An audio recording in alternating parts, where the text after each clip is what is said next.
पूर्णानंद पूर्णानंद अपारानंद शांतानंद घनानंद अचलानंद ध्रुवानंद नित्यानंद बोधस्वरूपानंद ज्ञान स्वरूपानंद आनंद ही आनंद आनंद ही आनंद। आनंद शब्द के सुनने के साथ शरीर के बाद सब जगह रोमांच हो जाना चाहिए और आनंद में जो परमात्मा का स्वरूप है उसी का एकदम ध्यान हो जाना चाहिए। नीचे ऊपर सब जगह एक आनंद ही आनंद प्रतीत होने लगे। ये आनंद में जो परमात्मा के स्वरूप का ध्यान है इसको नीचे ऊपर बाहर भीतर सब जगह एक आनंद ही आनंद का अनुभव करें। आनंद में परमात्मा के स्वरूप का जो ध्यान है ये बुद्धिग्राह्यम है। बुद्धिग्राह्यम माने बुद्धि करके परमात्मा को स्वरूप जो ग्रहण करने में आवे वो आनंद में स्वरूप है। तो बुद्धि विशिष्ट परमात्मा को स्वरूप है, बुद्धि से मिले हो परमात्मा को स्वरूप। तो इस प्रकार से ध्यान करे कि हमारे नीचे ऊपर बाहर भीतर सब जगह आनंद ही आनंद परिपूर्ण हो रहे। जैसे गीता अध्याय 13 श्लोक 15 के में बतलाए गए है कि बहिरंत भूतानामचरं चरमेव च सूक्ष्मत्वात् तद्विज्ञेयम् दूरसंचान्तिके च तत् माने हुए ब्रह्म संपूर्ण भूत प्राणियों के बाहर भीतर नीचे ऊपर सब जगह के वहाँ परिपूर्ण है। चराचर भूत प्राणियों के बाहर भीतर नीचे ऊपर सब जगह के वहाँ समान भाव से आकाश की जो वह विज्ञान आनंद घन परमात्मा परिपूर्ण है। कैसा वह आनंद है? चिन्मय आनंद है, यानी बोध स्वरूप आनंद, ज्ञान स्वरूप आनंद। इस प्रकार से समझे कि अपने शरीर के और नीचे ऊपर बाहर भीतर सब जगह के वहाँ समान भाव से वह परमात्मा आनंद के रूप में मन परिपूर्ण। इसी वास्ते उनको आनंदमय कहते हैं। कैसा वह आनंद है कि अपने आप करके परिपूर्ण होने से उसको कहते हैं कि पूर्ण आनंद, और जिसकी सीमा नहीं है इसलिए उसको कहते हैं अपार आनंद। और शांति उसको स्वरूप है, इस वास्ते कहते हैं कि शांत आनंद। और वो खूब गहरा है इसलिए कहते हैं कि घन आनंद, आनंद ही आनंद। और वो कभी चलायमान नहीं रहता, सदा बना रहता है, इसी वास्ते उसको कहते हैं अचल आनंद। और वो वास्तव के वहाँ है, कोई कल्पना नहीं है, मानी हुई बात नहीं है, वास्तव के वहाँ है, इसलिए उसको कहते हैं ध्रुवानंद। और वो सदा कायम रहता है, इस वास्ते उसको कहते हैं कि नित्यानंद। और उस आनंद का ज्ञान, उस आनंद कोई है, इस वास्ते ज्ञान आनंद, इसीलिए उसको कहते हैं कि बोध आनंद। और वो सबसे श्रेष्ठ है इसलिए उसको कहते हैं परमानंद। और उससे और कोई महान नहीं है, इस वास्ते उसको कहते हैं महान आनंद। और वो सब जगह के वहाँ सम है, इस वास्ते कहते हैं समानंद। और वो जड़ नहीं है, इस वास्ते कहते हैं उसको चेतनानंद। और मन के द्वारा भी उसका चिंतन नहीं होता है, इस वास्ते उसको कहते हैं अचिंतानंद। बुद्धि के द्वारा ही वो समझ में आता है, इस वास्ते उसको कहा बुद्धिग्राह्यम। केवल एक आनंद के अतिरिक्त कोई वस्तु है ही नहीं, इसलिए उसको कहते हैं कि उसे परमात्मा को आनंद में। ऐसा परमात्मा का स्वरूप अपने नीचे ऊपर बाहर भीतर सब जगह के बीच के वहाँ समान भाव से थी, सदा ही नित्य असुस्थित है। और वो उस आनंद का ज्ञान भी उस आनंद को ही है। इस प्रकार के आनंद का अनुभव अपने नीचे ऊपर बाहर भीतर सब जगह हम अनुभव करें तो ये आनंदमय ब्रह्म का ध्यान है। इससे प्रत्यक्ष आनंद होता है, ये बात एक प्रकार से अनुभव की हुई है। इस प्रकार का ध्यान करने से उसको प्रत्यक्ष आनंद होता है और वो उसको अनुभव होता है कि सब जगह आनंद परिपूर्ण हो रहा है। और बारंबार शरीर के वहाँ रोमांच होते हैं और कंपा होती है आनंद से, प्रसन्नता से, और बड़ी भारी शांति मिलती है। इसी ध्यान के विषय के बीच के वहाँ गीता की 5वें अध्याय के 21 श्लोक में भगवान कहते हैं, वाज सप्रशेषु सक्तात्मा विन्द्यतात्मनि सुखम स ब्रह्म योग युक्तात्मा सुखमक्षयमश्नुते। वाज सप्रशेषु असक्तात्मा कि बाहर के पदार्थों में जिनकी आसक्ति नहीं है उस पुरुष को कहते हैं कि बाद सप्रशेषु असक्तात्मा। बाहर माने ये संसार के जितने पदार्थ हैं, सारे ब्रह्मांड के बीच के में जितने पदार्थ हैं, इस संसारी के पदार्थों में, विषयों में आसक्ति का अत्यंत अभाव जिसकी आत्मा में है, उस पुरुष को कहते हैं कि वह पुरुष कैसा है कि बाद सप्रशेषु असक्तात्मा, बाहर के पदार्थों में आसक्ति रहित पुरुष। और विन्दति आत्मनीय सुखम, और जो आत्मा के वहां सुख का अनुभव करता है, विन्दति मन अनुभव करता है। आत्मनि माने आत्मा के अंदर, परमात्मा के अंदर। और कोई कोई ये भी इसको मानते हैं कि माने आत्मा को अर्थ अंतःकरण के बीच के मां उस परमात्मा के स्वरूप का जो ध्यान है, उस आनंदमय ब्रह्म का जो अंतःकरण में ध्यान है, उसको भी कहते हैं कि विन्दति आत्मनि यत् सुखम। यत् माने जो आत्मा के अंदर सुख है उसका अनुभव करता है। तो आत्मा सर्वस्यति, हृदय भी लिया जाता है, अंतःकरण भी, और परमात्मा भी लिया जाता है। तो यह परमात्मा लेना और भी अच्छा है कि परमात्मा के स्वरूप के बीच के वहां जो आनंद का अनुभव करता है, यानी परमात्मा आनंदमय है, उस परमात्मा के स्वरूप का जो एक प्रकार से अनुभव करता है। परमात्मा में सुख रूप से समझो कि परमात्मा के स्वरूप का अनुभव करना। विन्दति आत्मनि यत् सुखम, जो आनंद में परमात्मा का स्वरूप है, उस आनंद में परमात्मा को आत्मा के में अनुभव करता है, माने अपनी आत्मा के बीच के में उस परमात्मा के स्वरूप का अनुभव करता है। उस परमात्मा के स्वरूप में उस सुख रूप परमात्मा के स्वरूप का अनुभव करता है। तो आत्मनि माने परमात्मनि, यानी परमात्मा में परमात्मा का जो आनंद स्वरूप है, उस आनंद स्वरूप का अनुभव करता है। स ब्रह्म योग युक्त आत्मा सुख मक्षमश्नुते, वह ब्रह्म योग युक्त आत्मा पुरुष है, अक्षय सुख को प्राप्त होता है। तो अक्षय सुख का मतलब है जिस सुख का कभी क्षय नहीं हुए, तो वो परमात्मा का स्वरूप ही है अक्षय सुख। साधन काल का जो सुख है वो तो समझो कि घटता बढ़ता रहता है, किंतु जो सिद्ध अवस्था में प्राप्त हो जावे है, जो परमात्मा में प्राप्त हो जावे है, तो परमात्मा का तो क्षय होता नहीं। इस वास्ते परमात्मा का जो स्वरूप है वही अक्षय सुख है। उस अक्षय सुख को प्राप्त हो जाता है। कौन प्राप्त हो जाता है? कि ब्रह्म योग युक्त आत्मा पुरुष।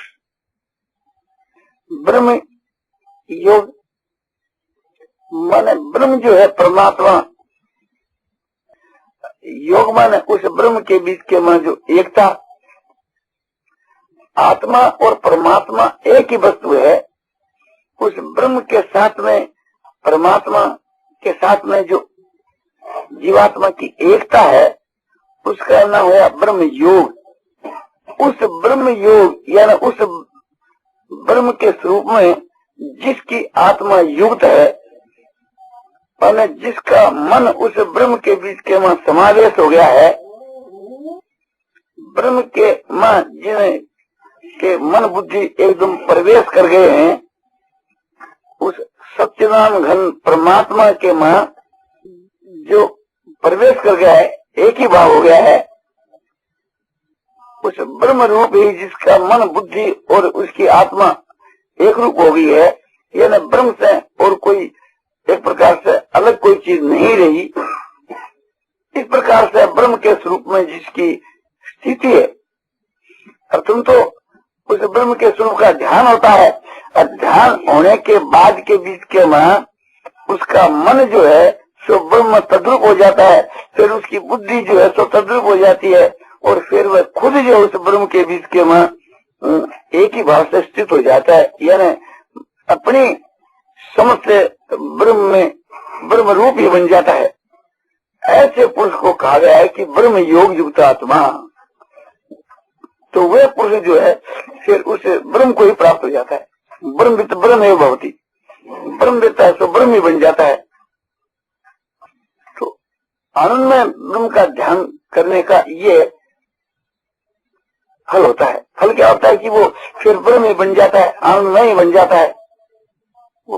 और फिर वो समझो कि आनंद में बनने के बाद वैसे आनंद का ही सदा अनुभव करता है, यानी एक प्रकार से अनुभव करता है। ये कहना भी नहीं बनता, ब्रह्म को तो अपने आप का सदा से ज्ञान है ही, बस वो एक प्रकार से थी ब्रह्म ही बन जाता है, परमात्मा ही बन जाता है। यही साधन गीता की 36 अध्याय के 21 और 22 की श्लोक में बतलाया गया है। सुखमातंति सुखमातंतिकं यत्तद् बुद्धि ग्राह्यमतीन्द्रियं वेत्ति यत्र न चैवायं स्थितः स्थलति तत्रतः। सुखमातंतिकं यत्तद्, जो अतंत सुख है, जिसका कोई अंत नहीं है, माने वह आनंद में ब्रह्म बुद्धि ग्राह्यम माने बुद्धि से ग्रहण करने में आता है। अतीन्द्रियम माने इंद्रिया की वहां पहुंच नहीं है। यत तत् माने यत माने जो ब्रह्म सुख रूप है। कैसा सुख है कि अतंत सुख है, वह सुख है बुद्धि से समझ में आता है, और इंद्रियों की वहां पहुंच नहीं। मन भी इंद्रियों के शामिल है, इस वास्ते मन की भी वहां पहुंच नहीं। व्यक्ति यत्र माने जिस काल के वहां साधक उस परमात्मा के आनंद स्वरूप का अनुभव करता है, जो अतंत सुख है, जिसकी कोई सीमा नहीं है, जिसका कहीं अंत नहीं है, ऐसे सुख का जिस काल के वहां ये साधक अनुभव करता है, फिर उस स्थिति ये विचलित नहीं होता। जब वास्तव के में उस परमात्मा के स्वरूप का इस साधक को अनुभव हो जाता है, यानी परमात्मा को ये प्राप्त हो जाता है, साधन करते करते उस परमात्मा के स्वरूप में जब तन्मय हो जाता है, फिर उस परमात्मा के स्वरूप से विचलित नहीं होता, यानी उस परमात्मा के स्वरूप में सदा के वास्ते उसकी स्थिति हो जाती है। उसकी कैसी स्थिति रहती है वो आगे के श्लोक में बतलाया जाता है। यं लब्ध्वा परं लाभं मन्यते नाधिकं ततः यस्मिन् स्थितो न दुःखेन गुरुणापि विचाल्यते। यं लब्ध्वा, जिस परमात्मा को पाकर, जिस विज्ञानम घन परमात्मा को पाकर, उससे अपर माने उससे और दूसरा, जिस परमात्मा को, जिस आनंद में परमात्मा को पाकर उससे बढ़कर के और दूसरा कोई सुख नहीं समझता है, दूसरा और उससे बढ़कर कोई आनंद को नहीं अनुभव करता है। यं लब्ध्वा परं लाभं मन्यते नाधिकं ततः, जिस विज्ञानानुगम परमात्मा को पाकर के उससे बढ़ करके और कुछ भी उससे बढ़कर आनंद नहीं मानता है।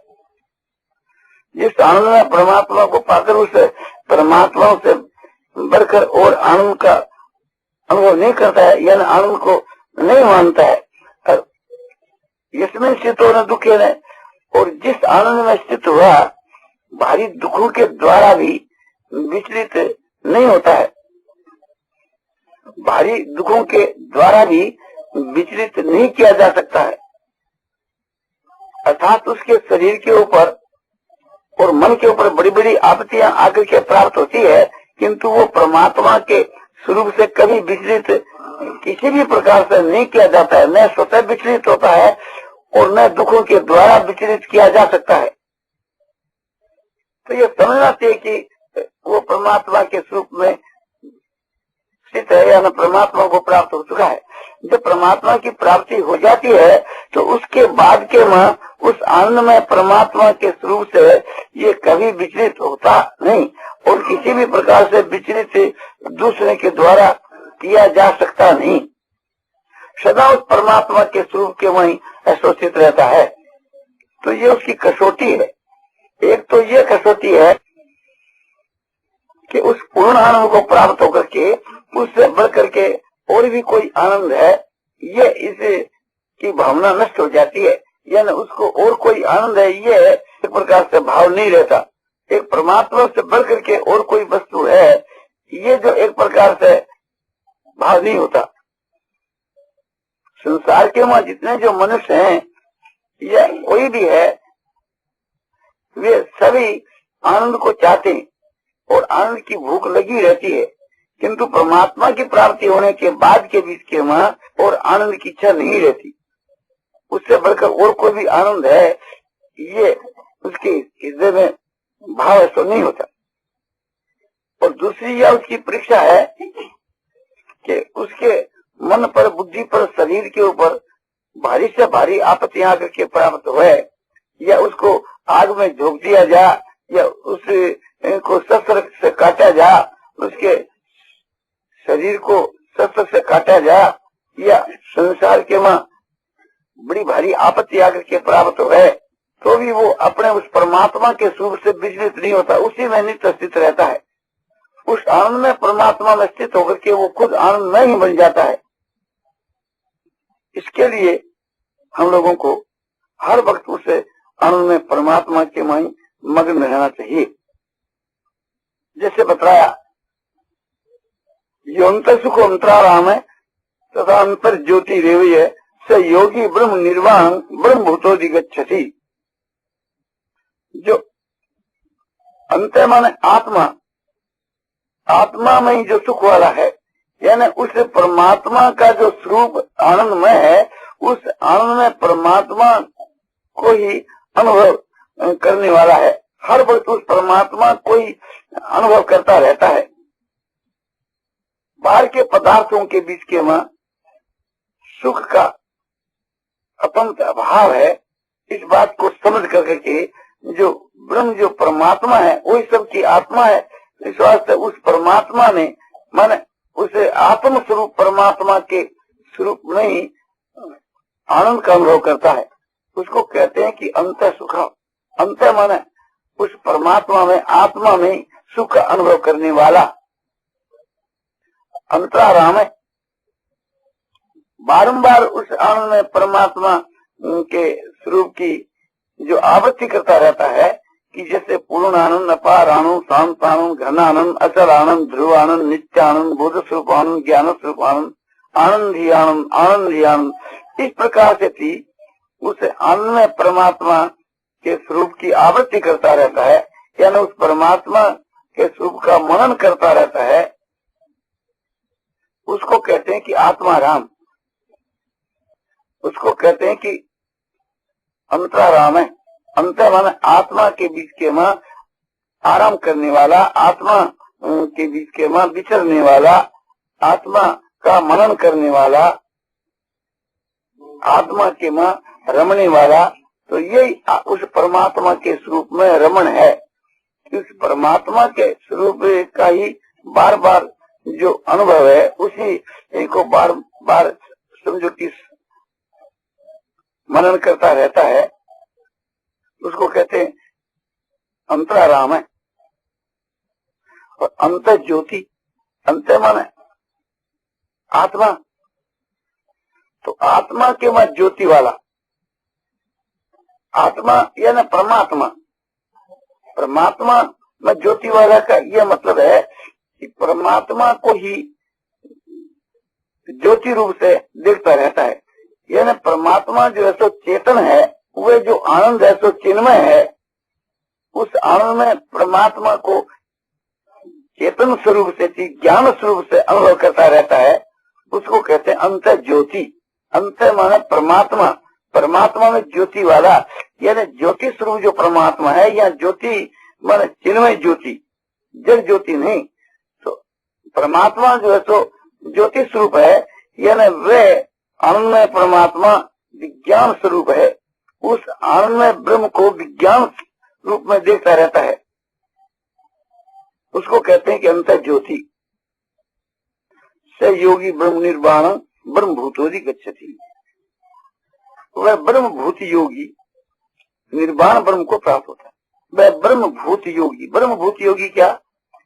ब्रह्म जो विज्ञानानंद परमात्मा है, उस विज्ञानानंद परमात्मा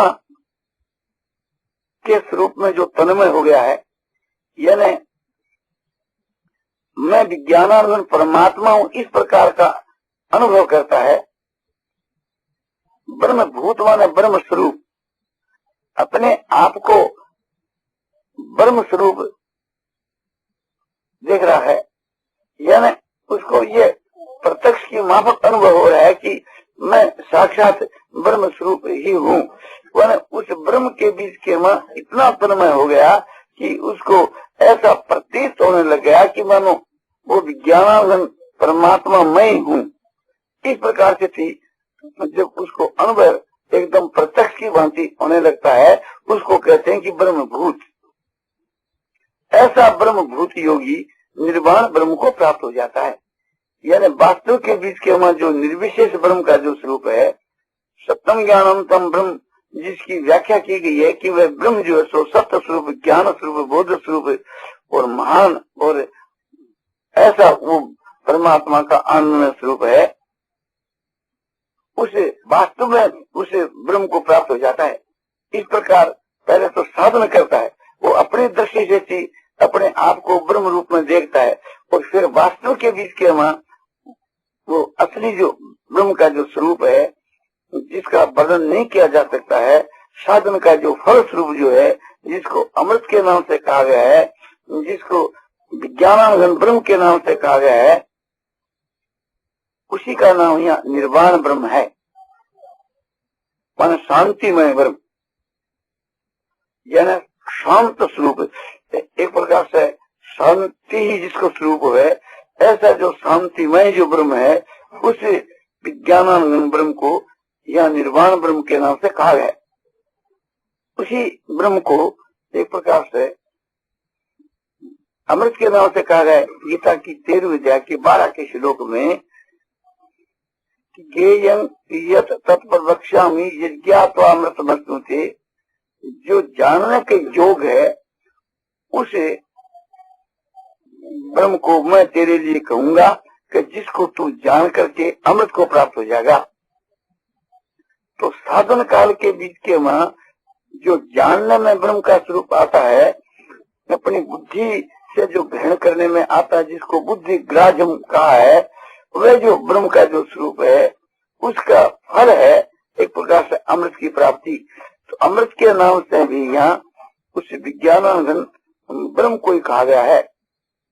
तो साधन काल के में जो ब्रह्म के स्वरूप का अनुभव होता है, वो बुद्धि ग्राह्य, उसको एक प्रकार से थी जानने के योग कहा गया है।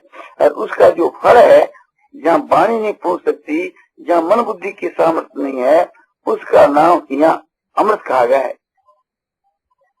तो ज्ञेयं यत् तत्प्रवक्ष्यामि यज्ञात्वा अमृतमश्नुते अनादिमत् परं ब्रह्म न तत्पन्ना तदुच्यते। वो अनादि है, इसी को परम ब्रह्म कहा गया।